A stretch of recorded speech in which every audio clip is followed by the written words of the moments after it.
حضرت انس رضی اللہ تعالیٰ عنہ بیان کرتے ہیں، ہم رسول اللہ صلی اللہ علیہ وآلہ وسلم کے پاس تھے تو آپ ہنس دیے۔ آپ صلی اللہ علیہ وآلہ وسلم نے فرمایا، کیا تم جانتے ہو کہ میں کس وجہ سے ہنس رہا ہوں؟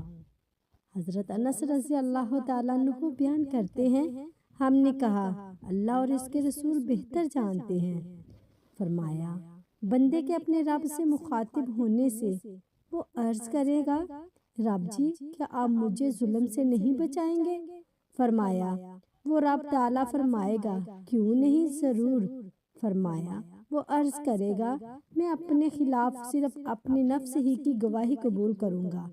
فرمایا، اللہ تعالیٰ فرمائے گا آج تیرا نفس ہی تیرے خلاف گواہی دینے کے لیے کافی ہے، اور لکھنے والے معزز فرشتے بھی گواہی کے لیے کافی ہیں۔ فرمایا، اس کے منہ پر مہر لگا دی جائے گی اور اس کے اعضاء سے کہا جائے گا کلام کرو۔ فرمایا، وہ اس کے اعمال کے متعلق بولیں گے، پھر اس بندے کے اور اس کی زبان کے درمیان سے پابندی اٹھا لی جائے گی۔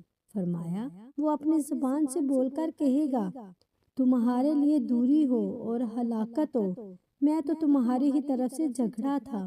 مشکوٰۃ المصابیح حدیث نمبر 5556۔ عبداللہ بن عباس رضی اللہ تعالیٰ عنہما کہتے ہیں کہ رسول اللہ صلی اللہ علیہ وآلہ وسلم نے فرمایا، جبرائیل نے مجھ سے کہا، اگر آپ مجھے اس وقت دیکھتے جب میں سمندر کی کالی مٹی لے کر فرعون کے منہ میں اس ڈر سے بھر رہا تھا کہ کہیں اسے اللہ کی رحمت آغوش میں نہ لے لے۔ السلسلہ حدیث نمبر 1363۔